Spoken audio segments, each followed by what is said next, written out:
ሰላምዬ ወንድ ልጅ ወለደች። ይህን የሰማው አቶ ደረጀ በጭንቀት የነበረውን አእምሮውን በደስታ ሞላው። እስካሁን ድረስ ሲጨነቅ የነበረው ልጅ የፈጣሪ ስጦታ ነው፣ ስለዚህ ደግሞ የምመኘው ወንድ ልጅ ነበር፣ አገኘሁኝ፣ የተሳሳትኩትም ስህተቴን ተሳስቻለሁ በማለት ራሱን አጽናና። ኤቢ የአርዱን ጓደኛ ጭንቅላቱን በማለት ገደለችው። ይህን ያየው ናታን በድንጋጤ ፈጦ ቀረ። ወይዘሮ ማርቲና አቶ ደረጀ በጥያቄ አፋጠጠችው። እሱም እኔን አታምነኝም ወይ? ጠረጠርሽኝ ወይ? ምን ማለት ነው? እያለ እሷን በጥያቄ አፋጠጣት። በሚያሳዝን ሁኔታ ኤቢ ሰው ገደለች። ካርዱ ጋር የመጣው ሌባው እሷን በጩቤ ይወጋለሁ ብሎ እሷን በያዛት ሰዓት አንገቷን ሲይዛት መጀመሪያ ሲገቡ በማየት ጭንቅላቱን ብላ ገለዋለች። በጣም ያሳዝናል። አቶ ደረጀ ሁሉንም ነገር ለወይዘሮ ማርቲ ካዳት። ወይዘሮ ማርቲን ዳጣ እንዴት የሰላም ልጅ ልትሆን ቻለች እያለች ነበረ። ህልም ሆኖታ ታያበትን በዚህ ቤት ከመጀመሪያው ጀምራ መታ የኖረችበት ነው፣ ከማንስ ወልዳት እያለኝ ነበር። ነገር ግን ናታን የሰጠውን ምክር አንተ በቃ እንደ ልጅ ስለምታያት ነው እንጂ ብለክ ይሄንን ሀሳብ ስጥ በማለት ነግሮት ነበረ። እሱም ይሄንን በመስጠት ለወይዘሮ ማርቲ ሊከዳት ችሏል። ደስ የሚለው ነገር የሚወደውና የሚፈልገው ፍላጎት አቶ ደረጃ አሁን ያለበት ስሜት ጥሩም ባይሆን ልጅ ሲወለድ ደስ ይላልና ወንድ ልጅ የመቼውም ጊዜው ፍላጎቱ ነውና ወንድ ልጅ ከነቃጭሉ ዱብ አድርጋለታለች ሰላምዬ። ይህን የሰማው አቶ ደሬም በደስታ ካጠገቧ ቁጭ አለ። ሰላም ጤና ይስጥልን ውድና የተከበራችሁ የቻናል የቤተሰቦች እንኳን ወደ ቻናል በሰላም መጣችሁ። ዳጣ የተሰኘው እንግዲህ ክፍል ተሰጥቷል። ተወዳጁና ልብ አንጠልጣይ ድራማ ማለት ነው። እንግዲህ ሰላምዬ መቼ ነው የምትወልደው ነው እያልን ሁላችንም በጥያቄ ውስጥ ነበር። በዚህም የተነሳ እንግዲህ ሰላምዬ ወንድ ልጅ ከነቃጭሉ ዱብ አድርጋለች። ወደ መጀመሪያው ክፍል ስንሄድ እንግዲህ ወይዘሮ ማርቲ ወደ ስራ ስትሄድ ድምጿን ስትሰማ እማዬ እያለች በጥሪ ነበረ ስትጣራ የነበረችው ነገረኛዋ ኤቢ። ምንድን ነው ኤቢ? እማዬ አባዬ አታሎሻል፣ ሁሉንም ነገር ልንገርሽ ሰላምዬ ጥሩ ነገር አላደረገም እያለቻት ምንድን ነው የምንነግረኝ ስትላት ያነበብኩት ደብዳቤ ሚስጥር ውስጥ ያገኘሁትን ብሰሚ በጣም አንቺን ያላምንሽም። አንቺ ምንድን ነው ያደረግሽው?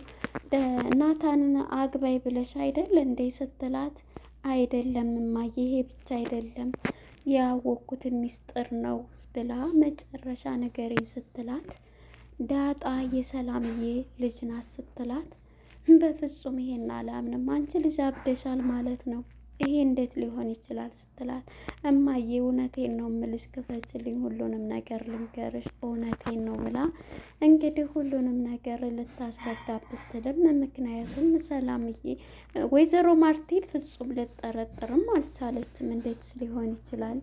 ምክንያቱም እሷ የሌላ የጓደኛው የአቶ ደረጀ ጓደኛ ልጅ ነው ብለው ስለሆነ ያመጡት አሁን እንዴት ሊሆን ይችላል የሚለው ጭራሽ ሀሳቧም። ሁለተኛ ደግሞ እድሜ ጉልበቷን ሁሉ የጨረሰችው ከእነሱ ቤት ያለችው ሰላም እንዴት ዳጣን የሚያክል ልጅ ወይስ ፊት ወልዳ ነው? በፍጹም አይሆንም እያለች በመሰረቱ ለምን አንቺን እንትን እምለው እሷኑ ደውዬ አልጠይቅም እንዴ ስትላት ስደውልና ስታናግራት እንግዲህ ሰላምዬ ምንድን ነው ስትላት ይኸውልሽ እምልሽ ነገር ነበረኝ ስሚኝማ ስትላት ስልኩን ትዘጋባታለች። ሰላምዬም ምጧ መጥቶ ወደ ሆስፒታል ሄዳ ነው የደወለችው። በዚህም የተነሳ ምጥ ነው ብላ ከዛ በጣምም ደስ ይላል ወይን እያለች ተጨነቀች ማለት ነው። ወይዘሮ ማርቲ ያንን ረሳችና ወደ አቶ ደረጀ ጋር በመደወል ቶሎ ብለህና ፍጠን እያለችው ነበር። እንዴ ተረጋጊ ታዲያ አክስቷ ላይ ቤተሰብ ጎረቤቷ ምን ሆነች ነው ቢላት እባክህን ቶሎና ምጥ እኮ ነው የያዛት እያለች ወይዘሮ ማርቲም በጣም ከአቶ ደረጀ ላይ እየጮኸችበት መጣሁኝ እሺ እያላት ነበረ። እናም ይዟት ሲሄድም በጣም እየተጨነቀኝ በጣም እንዴት አወቅሽ ቢላትም እሷ ላይ ደውዬ እሷን ሳወራ ነዋ ለምን ጠይቃለሁ ጉዳይ ስጠይቃት ምትይዛ እንዴት ምትይዛ እንትን ታያለች ብላት እኔ ታወቅኩ ብላ እንደውም አንተን መጠየቅ እፈልጋለሁ ትለዋለች። በጣም እየሳበው እያለች ነበር እና ምንድን ነው እንደውም ወደ ዳር አውጣ ብላ ተረጋጊ በሚላት ሰዓት እኔ እንደውም ብዙ ነገሮች አልተዋጡልኛል አሁን ላይማ ብዙ ጥያቄ ፈጥሮብኛል እያለኝ ነበር። ምንድን ነው እሺ ንገሪ ቢላትም ዳጣ የሰላም ልጅ ናት እንዴ በዛ የተነሳ ነው ብላ ኤቢ ነገረች ብትለውም እንግዲህ ያለችሽም ልክ ናት አንብባ ነው። ነገር ግን እንደዛ አይደለም እንደ ልጇ ስለምወዳትና እንደ ልጅ ስለምታስብላት ስለምወዳት ነው ያን የጻፈችው ብሎ ሽምጥጥ አደረገ። እንዴትስ እኔ ይሄ ነገር አልተዋጠልኝም። ኤቢ ደግሞ ህፃን አይደለችም። ነገሮችን አስባ አስተውላ ብዙ ነገሮችን እርምጃ ሄዳ ነው እንትን የምትለው። ስለዚህ የፍጹም ሊዋጥልኝ አልቻለም ትላለች። እንግዲህ እውነታው ይሄ ነው ይላታል ማለት ነው። አቶ ደረጀን እኔን እየተጠራጠርሽ ነው እያላት ነበረ ሽምጥጥ አድርጎ።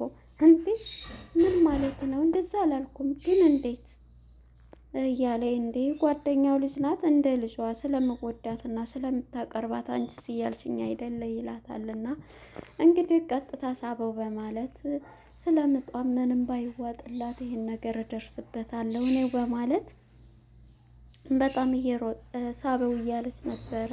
በዚህም የተነሳ እንግዲህ አቶ ደረጀም በጣም በጭንቀትም ውስጥ ቢሆን ቀጥታ ወደነ ሰላምዬ ጋር አምርቷል ማለት ነው። ሰላምዬም እንግዲህ ወንድ ልጅ ከነቃጭሉ ዱብ አድርጋለች ማለት ነው።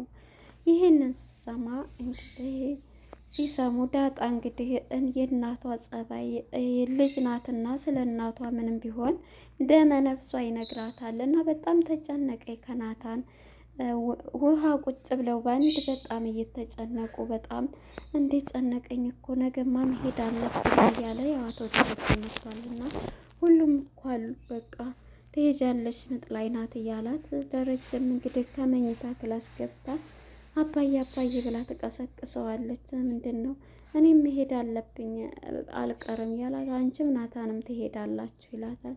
አዎ መሄድ አለብኝ እንደ አሁን እኮ ታዲያ ሌሊት ነው እሺ በቃ ምግቡንም ሁሉንም አዘጋጂ እንትን ማነው ለዛ እንትን ትበልልሽ ይላታል። እሺ እንደውም ተኝ ነው ይላት። እኔ እኮ ተኝቼ አላቅም እንደዚህ አባት ጋር አባዬ እንዴት ነው እያለች እውነትህን ነው ልተኛ ትለዋለች። ተኝ ነው ይላትና እሷም በቃ ንገረኝ ትለዋለች። የዚህ ጊዜ ሄጅ በቃ ቁርሱን አዘጋጁ ከለዛ ጋር ሲላት እንግዲህ ተነስታ እሷም ትሄዳለች። አቶ ደረጀም እንግዲህ ማህበረሰብ ያሳደጋት ጎዳና ተጥላ ለቤተሰቦቿ ለአባቷ እንደዚህ የምታስብ ናት።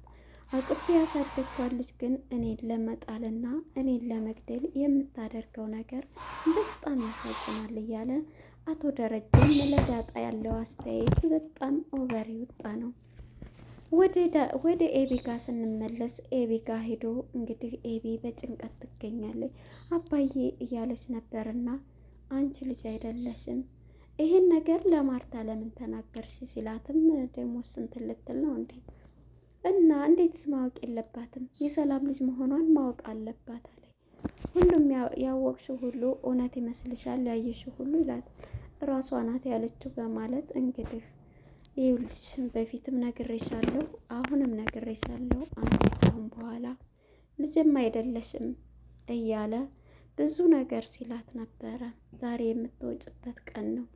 ስለዚህ አሁን ላይ ውጭ ብሎ በሩንም ከፍቶላት መክሯት ውጭ ብሏት ይሄዳል ማለት ነው። የዚህ ጊዜ በቃ እንደዚህ ባላት ሰዓት ተነስታ ትወጣለች።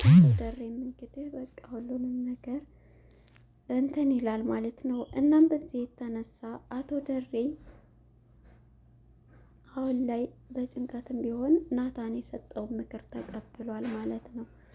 በዚህ የተነሳ በጣም እንትን እያለ ነበረ ያለው ማለት ነው። ወደ ለዛ ጋር ስንሄድ ለዛ ደግሞ ለብቻዋ እያለቀሰች ነበር። እንዴ ምን ሆነች ነው ብትባል እንግዲህ የሮጠኝ መታኝ ነው እንዴት ትመታኛለች ብላ እያለቀሰች ትገኛለች። ውሃና ምጥን እንግዲህ እንምታለሽ እሷን እያሉ ነበርና እሷ እንዴት ነው ትመታችኋለች ተውት ብላ አይዞሽ እያሉ ሁለቱን እንትን ይሏታል። እንግዲህ ኤቢ ለማንም ሰው እንትን የላትም እና የምጥንና የአባትና እናት ተታረቁ ብትላት እኔ ምን አገባኝ ታረቁ ባይታረቁ ብላ ስለ ራሷ ብቻ እንጂ ስለ ሰው አታስብም እያለች በጣም ትናደዳለች። የዚህ ጊዜ እንግዲህ ኤቢ ይህንን ብትላትም ውሃ በጣም እየተናደደ አንቺ የጓደኛ ይኮና ብለው ሁለቱም መተዋት ከሶፋ ላይ ጥለዋት ይሄዳሉ። እንግዲህ ወደ አርዱ ጋር ስንመጣ አርዱ በባለፈው ፓርት ላይ ፍቅሯ ሞቶልኛል እንደዚህ እንድትጫወተችብኝ እጫወትባታለሁ ብሎ ግቢውን ሁሉ እያንተን እያለ ነበር። በርቀቱ ነው እንግዲህ ጓደኛውም መውጊያ ይዟል። ጓደኛውም እንግዲህ ጓደኛ የጨክን ግን እንዳጎዳት እንዴ ምንድነው መንቦቅቦቅ ወጥቶልኛል ፍቅሯ ሁሉም ነገር ብለሳል ነበር እንደ ስትል የነበረው ስትለው በዚህ የተነሳ እንግዲህ እሷ ማለት ነው መጨረሻ ላይ ይህንን እያለ ኤቢ ደግሞ ከሳሎን ነበረች።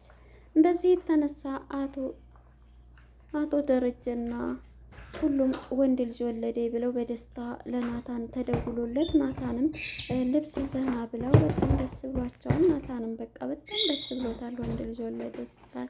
እናም በዚህ የተነሳ ናታንም ሁላቸውም ሊሄዱ ተዘጋጅተዋል። ናታንም ከውጭ እየመጣ ነው። እንግዲህ አርዱና ጓደኛው ምንም ነገር የለም። ስለዚህ አሁን ላይ ማንም ግቢ ሰው ስለሌለ የፈለገውን አድርገን የፈለገነውን ሰርተን እንወጣለን በማለት ወስነዋል። እንግዲህ በሩን ሲከፍት ቀስ ብለህ ነው እንዲያጎይጋት ኤብዬ እወዳታለሁ እያለ ያው ፍቅር አልወጣለትም። በጣም እንትን እያለ ነበር። እናም በዚህ የተነሳ እሱም ማለት ነው ሁለቱም ይገባሉ ወደ ግቢ። በሚገቡ ጊዜ እንግዲህ ሶስቱም ለዛ ዳጣ ሆነው ምጥን ከሷን እያባበሉ ነው። ብቻዋን ነች ሳሎን ያለችው። እሷ ግን ሲገቡ አይታለች ማለት ነው። የዚህ ጊዜ ደንግጣ ከግድግዳ ጋር ያዘጋጁ ነበርና ሲገቡ ስታይ እንግዲህ እነሱ እየዞሩ ማለት ነው ከላይ ይሄን ላንሳው ይሄን ለመስረቅ ገብተው ግን አልሰረቁም። ያነሱታል፣ ይከፍቱታል። ሀማም ሳይቀር ይገባሉ። ሩሙም ገብተው ይወጣሉ። ምንም አልያዙ። የዚህ ጊዜ ኤቢ አይታቸዋለችና እንግዲህ ወደ ኤቢ እየመጣ ነበረ ያኛው ልጅ ማለት ነው። ያኛው በሩን ከፍቶ ወደዛኛው እየወጣ ነው። መውጊያ ይዟል ሊወጋት ወደ እሷ እየመጣ ነው። የዚህ ጊዜ እንግዲህ ኤቢን አንገቷን ሲይዛት እሷ በዝግጅት ላይ ነበረችና ውሃ ከኋላ ትመጣላታለች። በስክላት መጀመሪያ ውሃ ጭንቅላት ምስትለው የጣለችላትን እንኳን ስታ ውሃ ጎበዝ ናት። ግን የውሃ ብትሆንም ሲናገሯት በጣም አስማርት ናት ማለት ነው። እናም በዚህ የተነሳ እሷም ተነስታ ማለት ነው ጭንቅላቱን ብለዋለች ማለት ነው። የዚህ ጊዜ ይዛው ነበረ ዲፈት ያለው። ናታንም እንግዲህ ወደ ግቢው እየገባ ድምፅ እየሰማ ስለነበር አፏን ሲያፍን እሱም እንዲህ ሲመጣ እሷ ምትት ስታደርገው ነው ናታንም ድርስ ያለው ማለት ነው። እንግዲህ ልጁ በጣም ተጎድቷል። ያው አይሞትም በእርግጥ ጭንቅላቱን ነው ያለችው። ሞቷል ብለው ጨንቋታል ማለት ነው ኤቢ። ይህ ሁሉ እንግዲህ የአርዱ ነገር ነው ማለት ነው። አርዱ እንግዲህ ያለበት ሁኔታ በፍቅሩ የተነሳ ፍቅሬን ሳትቀበል ማደርጋትን አደርጋለሁ ብሎ ነበር ጓደኛውን ይዞ የመጣው። ወግ አድርገናት እንሄድ ያለው ማለት ነው። እናም እንግዲህ እዚህ ላይ ነበረ ፊልሙ ሊጠናቀቅ የቻለው። እንግዲህ ኤቢ ታርፋለች ወይ የሚለው አታርፍም። ምክንያቱም የዲኤንኤ ምርመራ አሁን ሰላምዬ እዛ ቤት ስትመጣ ዲኤንኤ ብላ የልጁንና የአባትየውን እንትን ትላለች። እርግጠኛ ነኝ የአባቱን ካልተናገረች ይሄ ነገር ወይ የናታን ነው ወይ የአባዬ ነው ስላለች አተኛም።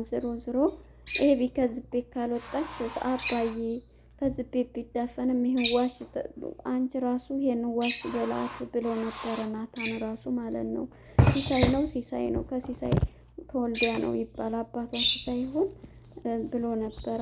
እሱም ደግሞ እናቱ አይደለችም በል ያለውና አሁን ላይ እንግዲህ እዚህ ላይ ነበረ ፊልሙ ሊጠናቀቅ የቻለው ማለት ነው። እና ኤቢም ደግሞ አትተኛም በፍጹም ብዬ ነው የማምነው ማለት ነው። ምክንያቱም አሁን ላይ ኤቢ ዲኤንኤ ታረጋለች። ለነበረን ቆይታ አመሰግናለሁ። ቀጣይ ፓርት እስከምንገናኝ መልካም ጊዜ ይሁንላችሁ። መልካም